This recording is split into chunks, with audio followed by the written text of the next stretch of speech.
Ji students, this is the third problem of income and expenditure account. तो हम payment side सबसे पहले record करेंगे। हमारे पास क्या है पेमेंट साइड पे? सैलरीज। क्या अमाउंट है? बोलते जाओ साथ। 6000 सैलरीज। अभी मैंने आपको लास्ट जो है लेक्चर में बताया था ना, पेमेंट साइड किधर आएगी?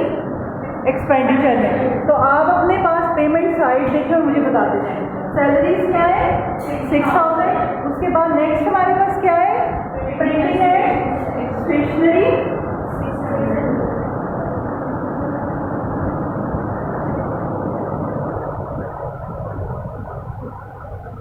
$600।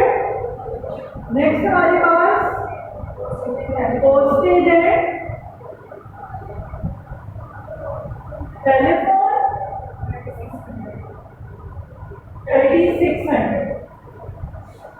नेक्स्ट हमारे पास जो आइटम हमने रिकॉर्ड करनी है म्यूनसिपल टैक्सेस, उसके साथ एडजस्टमेंट है। एडजस्टमेंट मैंने आपको बताई है कि प्रीपेड हमें टैक्स दिया हुआ है, 31 मार्च 2023 तक पे हो गया है। तो 31 मार्च 2023 तक प्रीपेड है, तो हम वो लेस करेंगे। प्रीपेड हम लेस करते हैं ना, तो हमारे पास रिकॉर्ड वहीं पे करेंगे आप एक्सपेंडिचर में। म्यूनसिपल टैक्सेस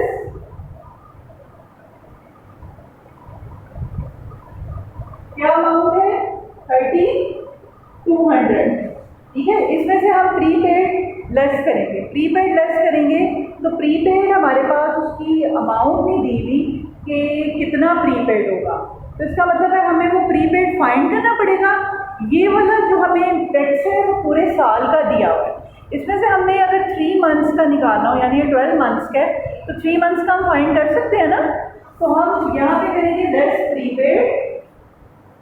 कैसे निकालेंगे 3 मंथ्स का?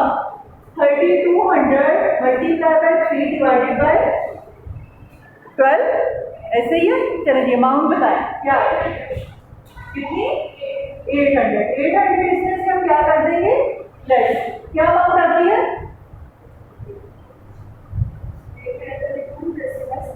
यस, प्रीपेड लेस होते हैं ना। 2400 हमारे पास आ गया।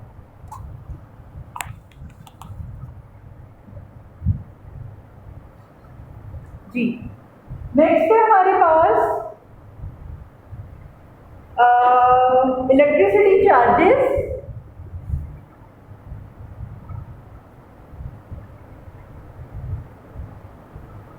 क्या अमाउंट है?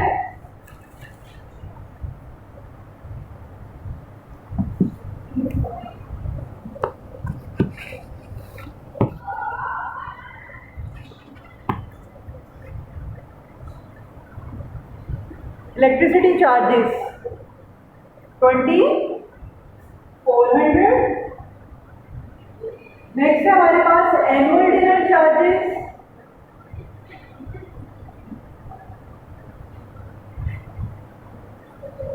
कितने हैं? 9600। उसके बाद हमारे पास fix deposit with ABL bank. Fix deposit कौन से वाला डिपॉजिट होता है? जो कि लॉन्ग टर्म हम बैंक में कोई अमाउंट डिपॉजिट कराते हैं, और वो डिपॉजिट बैंक के लिए जो है वो एसेट होता है। ठीक है, वो बैंक बैलेंस, तो वो इनकम एंड एक्सपेंडिचर अकाउंट में नहीं आएगा, वो कैपिटल नेचर है। ठीक हो गया, इसको हम इग्नोर करेंगे इसमें। इसके अलावा बैलेंस कैरी डाउन आएगा, बैलेंसेस भी नहीं आते। अब हम दूसरी साइड पे रिकॉर्ड करेंगे, उसमें हमारे पास सबसे पहले रिसीट साइड पे क्या है? Balance brought down. Balance brought down आएगा? नहीं आएगा।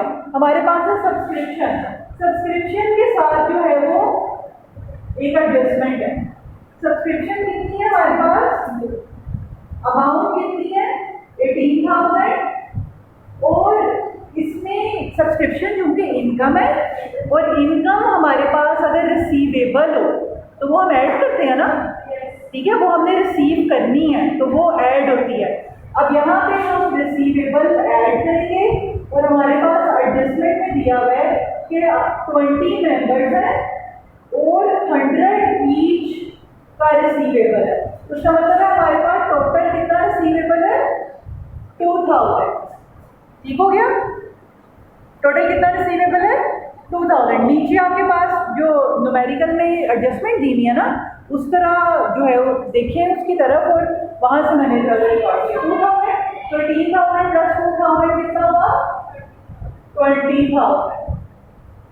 उसके बाद क्या है एंट्रेंस फी, ये भी कंटिन्यू नेचर होती है।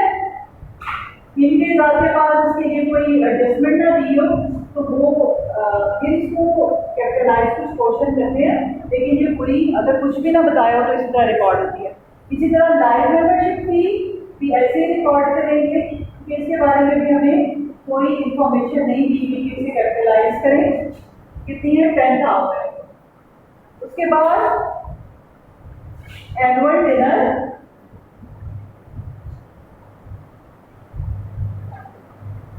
क्या अमाउंट है 12,000।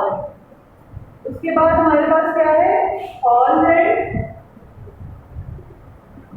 क्या अमाउंट है 6,000। उसके बाद हमारे पास है जी मिसलेनियस इनकम, क्या अमाउंट है जी 1200। चलिए दोनों साइड्स प्लस करें,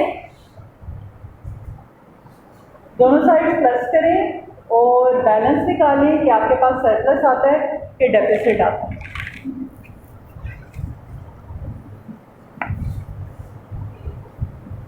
टोटल करें, क्रेडिट साइड ज़्यादा लग रही है